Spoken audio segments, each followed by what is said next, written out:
I would like to make a half-assed apology. A while back, I made a video about that stupid show Breaking the Magician's Code and how stupid it was, and I will never apologize for roasting it. In fact, I don't think I went far enough. I should have been meaner, but hey, I'm just an awesome guy. But just to be clear, I wasn't taking a swipe at all magicians. Most of them are pretty cool, I guess. One thing I do really respect about magicians is that nearly all of them are open skeptics. They know that what they do is just the art of illusion. They don't pretend to have special powers or anything. Penn and Teller are one of the most famous magic duos in history, and they literally had a show on Showtime debunking myths, from people who claim to have supernatural powers to the virtues of abstinence to the fact that it is bullshit that cheerleading still isn't considered a sport. Even when Chris Angel pretends to be Jesus, he doesn't claim it's anything supernatural. And today, I'll be talking about one of the most outspoken skeptic magicians who effortlessly humiliated a bunch of so-called psychics on live TV. As in, people who actually claim to have psychic abilities, and are even more full of shit than that girl who bullied you in high school who reached out on Facebook asking you to join her pyramid scheme. Anthony put what he called a gypsy curse on me and said,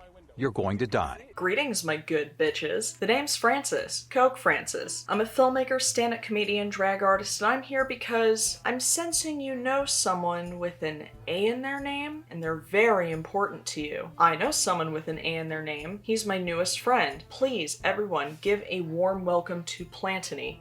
As far as my own beliefs in the paranormal and supernatural, I tend to believe that there's a logical explanation for almost anything. However, there is a lot of unexplained shit out there, so it can't hurt to keep an open mind. And I have no problem with people who do believe in it. I myself am an atheist, but I have no problem with religion or spiritual people as long as they aren't using it to hurt others. I don't know if you know this, but you can be Christian and not be a complete monster. Basically, if you're a person of faith or you believe in ghosts or whatever and you're watching this, please know that I do not judge you for it. Unless you're a complete douchebag, and it's not like I've never met a bunch of douchebag atheists. Still, when people turn to a higher power in times of need, there will always be predators ready to take advantage of them. Televangelists are the biggest example within the Christian community, but the ones who can and will prey on anyone are psychics. Now then, I haven't ruled out the possibility of mediums existing, but if they do, they definitely aren't the ones raking in a fortune from vulnerable people and multiple TV shows. Sometimes it's hard to tell if these people actually believe they're psychics, or worse, know that they aren't and lie about it. Regardless, the amount of confidence and audacity to do so has to be staggering. And TV mediums have existed for decades. There's John Edward, recipient for the Biggest Douche in the Universe Award, Teresa Caputo, the Long Island medium and original Karen prototype, Tyler Henry, the world's nicest courtroom molestation doll, and so many more. As you can imagine, these psychics fuck up literally all the time. Like, if you fucked up this badly at any other job, you would be fired immediately. And today, we're gonna watch and cringe together as buddies at these psychics who are exposed as the cons that they really are. But before we get into laughing at other people's expense, let's talk about the man who gifted us this kind of content, the amazing James Randi. James Randi, also known as simply The Amazing Randi, began his career as a magician and later co-founded the Committee for Skeptical Inquiry. He dedicated the latter part of his life to investigating paranormal, supernatural, and occult claims, and was the co-founder of the James Randi Educational Foundation. He was a frequent guest on The Tonight Show with Johnny Carson, who, believe it or not, was also a magician and a skeptic. One of Randi's most famous TV debunkings was on an episode of The Tonight Show, and Carson worked with him behind the scenes to expose this so-called psychic who was a featured guest, and we will be viewing that clip in just a few moments. Before Randi's retirement, he decided to get one last jab at these assholes. The JREF sponsored the $1 million paranormal Paranormal Challenge, which offered a prize of $1 million to any applicant who could demonstrate evidence of their abilities. Thousands applied, and not a single one succeeded. Unfortunately, Mr. Randi passed away in 2020 at the age of 92, but his incredible legacy will live on, hopefully outside of some drag queen's YouTube channel. Who knows? Maybe his spirit is here with us right now, in this room.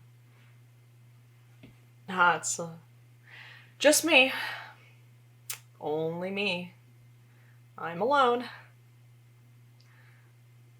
We're all alone. Only about half the clips we'll see today feature James Randi, but I felt like talking about him anyway. I think we need more skeptical dudes like him to challenge these bullshit artists. All of these videos are thanks to a channel called Chodmunch, or is it Chodmunch? I kind of hope it's Chodmunch. And they post compilations of all sorts of liars and idiots getting exposed on camera, and they are immensely satisfying to watch. So if you enjoy this video, please be sure to give a big old dick slap to their like and subscribe buttons as well. I've put a link to their channel and their Patreon in the description below. So without further ado, let's watch a curation of my favorite psychic fails. So we'll start out with the clip I mentioned earlier where renowned psychic Yuri Geller gets publicly owned in front of Johnny Carson. This is probably the most famous and publicized expose that James Randi did, and apparently he had it out for Geller for a minute. Johnny had been a magician himself and was skeptical. I was asked to help prevent any trickery. One of our staff members did some drawings which have been sealed in an envelope, and I'd like you to take your own pace when you feel like you want to try anything. Right. Do you want to try that particular experiment first? When I'll feel free. He is really suspicious, you know. I'm having a hard time with you. You know, I'm surprised because before this program, your producer came and he read me at least 40 questions you're going to ask me. Well, I can ask you all kinds of questions if you'd like me to ask you questions. I have to have time, and I think this one speaks for itself. Unfortunately, Geller still had a career after this, but this is already so much more entertaining than breaking the fucking magician's code. What is it, Derek? You alright?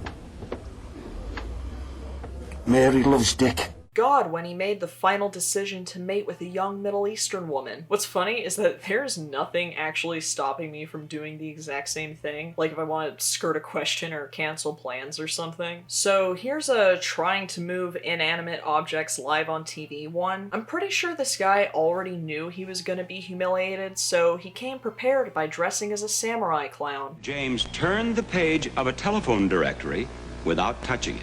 Now what I have here is particles of a white plastic, which when given a good puff will, I think, rather conclusively show whether or not blowing is a method accomplished. Now it will not perhaps in some way differentiate between genuine psychic power and actual blowing.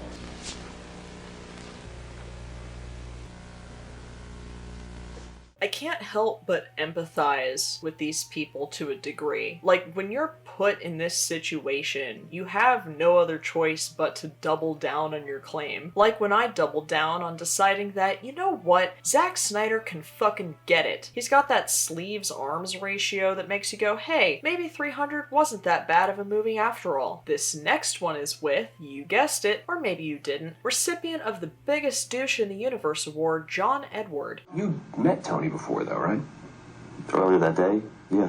They not only had met, but Tony told John Edward a critical piece of information during the shoot. But were you aware that his dad had died before you did this reading? I think earlier in the day he had said something. It makes me feel like, you know, that's fairly significant.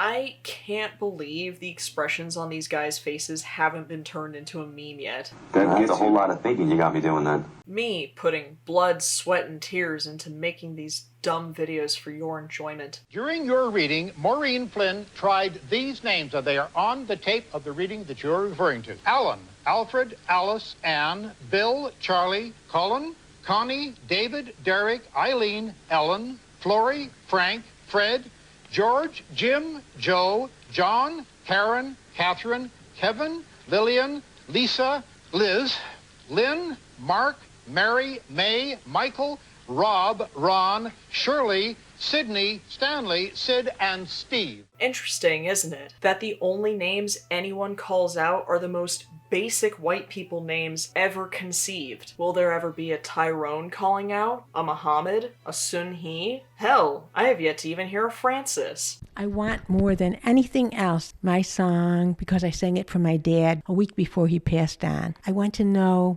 is there any future for it? Am I ever going to get anywhere with it, to have it recorded by anybody where it's going to be played on the radio? Not until he learns a certain lesson. He has to own up to some of the things he's done.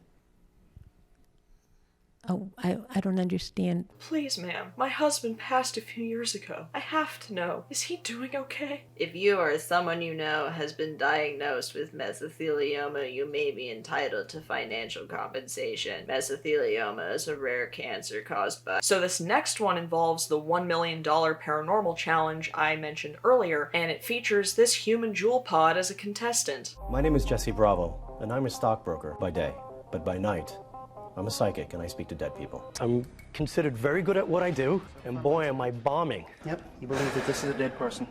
I'm hoping so. Who knew comedians and psychics had so much in common? We're both overpaid bullshitters who provide people with a temporary and false sense of happiness. During several of Randi's exposés, there were a few instances where psychics would use these little gadgets to do what they do. I guess they thought maybe it would provide more tangible proof of their abilities, or just so that they could go, "It's not how I feel, it's how the science feels." What I want to try to prove is that thoughts can be transmitted from one person to another, and it's detected by this machine. How can we tell when you are receiving Norma's thoughts? It'll be evident because the dial will show a rise, and also there will be a rise in the sound. Of course, it's possible that this happens through visual interaction between Ron and Norma, and in order to avoid such an accusation, we're going to seat Ron facing in the opposite direction.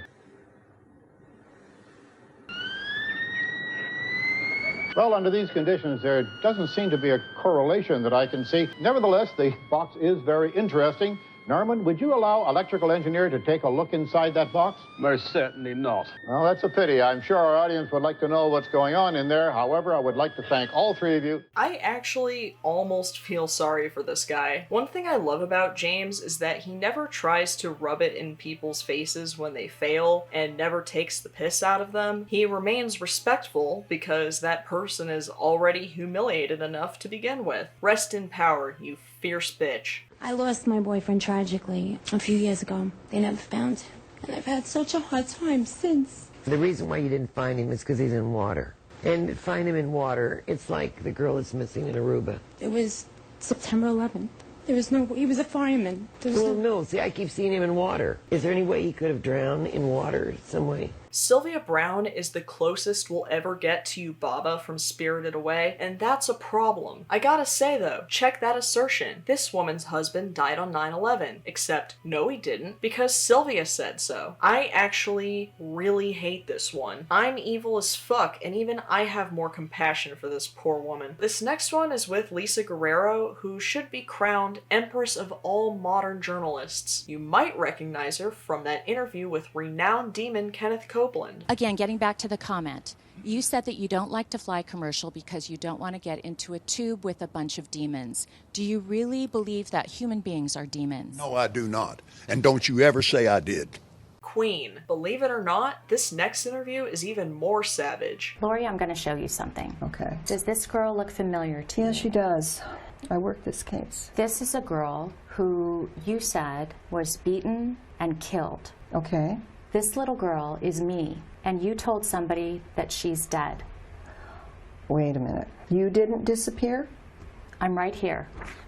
Well, that's interesting, isn't it? How do you explain being completely wrong? I can't explain it. I can't explain it. You're charging them hundreds of dollars. You know what, dear? You're taking advantage of desperate people with a bunch of hocus pocus, aren't you? Interesting how none of these people could predict failing so miserably on all their TV appearances. Here's James Randi exposing a guy who looks like a Florida history textbook's interpretation of a Middle Eastern person. His thing is astrology, which is one of the few pseudosciences that isn't shamed even though it should be. Astrology is bullshit, and your sign means nothing. That being said, I am a Capricorn with a Scorpio rising. Apparently that explains a lot. I'm certainly not enjoying the limelight now. Although you may say, why did I come up? Well, curiosity, you know, but I had never before noticed that Hugh Laurie looks like if Steve-O grew up as a British aristocrat. I got the lowest possible degree at the university I went to. Oh, but you did go to university. Oh, that's right. Well, that's a start. Oh, that's yeah. One for me.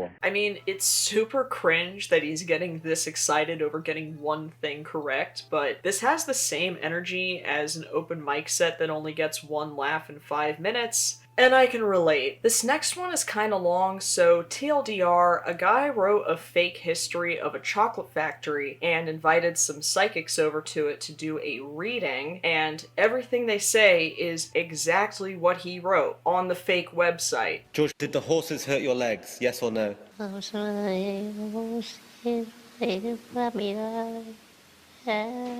Golly, can I tell you something?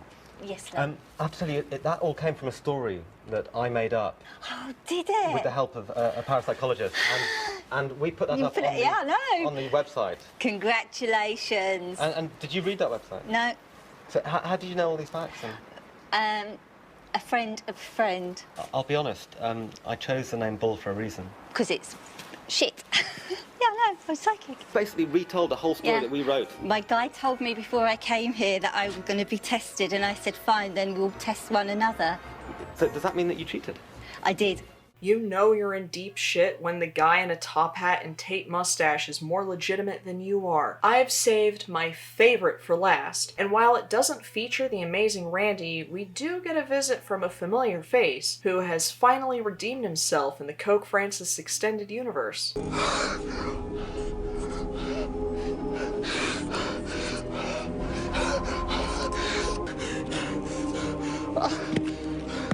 Raven. I just think it's comical, quite frankly. I have 2 envelopes here.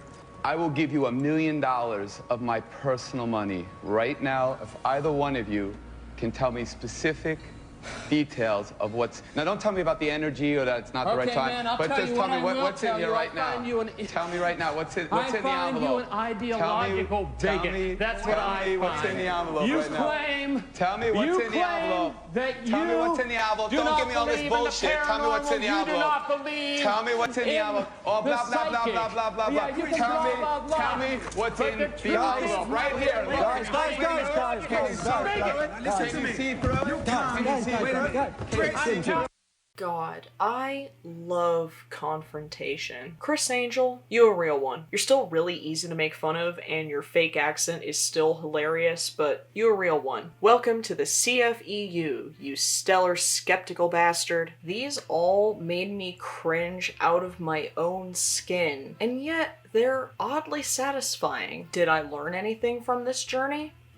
No, but I hope I'm able to squash any beefs I have with magicians right now with this video. And look, if psychics have truly helped you in your time of need, who am I to deny that? Religion does the same with plenty of folks. I would never go after the people who turn to psychics or religion. My intention is to roast con artists for taking advantage of vulnerable people. Vulnerable does not equal weak. So if you're someone who has been helped by a psychic, please take my jokes with a grain of salt. I'm a YouTuber cosplaying as a video game spoiler, not a guiding light. In fact, I like to think that there are people with these abilities out there, because if there are, they definitely aren't gonna talk about it. Could you imagine having one of the shittiest powers you could possibly end up with and being harassed and exploited for it the rest of your life? These TV psychics are the equivalent of superheroes who reveal their identity for attention. Rest in power, James Randi. And now for the winning comment from the last video. Catkiss says, 17% on 17% on Rotten Tomatoes is pretty good. Why is this so funny? 17% on Rotten Tomatoes is pretty good. You are absolutely correct. And Jared Leto is still the greatest method actor of all time. The MCU should have centered on Morbius this entire time. You too can be featured in the next video. Leave a comment below and I will pick my favorite one and give you a shout out next time. Also, if you happen to be present, I will be at DragCon in LA on Friday, May 13th. So if you'd like to make your day as lucky as mine, come say hello. I will be dressed like this, and that's a promise. This is my first YouTube compilation reaction video type thing, so if you enjoyed this, please go to your nearest psychic and request a palm reading. When the psychic asks you to hold out your palm, ask them if they know how to read any other body parts instead, then unzip your pants and dick slap those like and subscribe buttons as hard as you can. Thank you again to Chodmunch or Chodmunch. Thank you for supplying me with this amazing content. And, as always, until next time.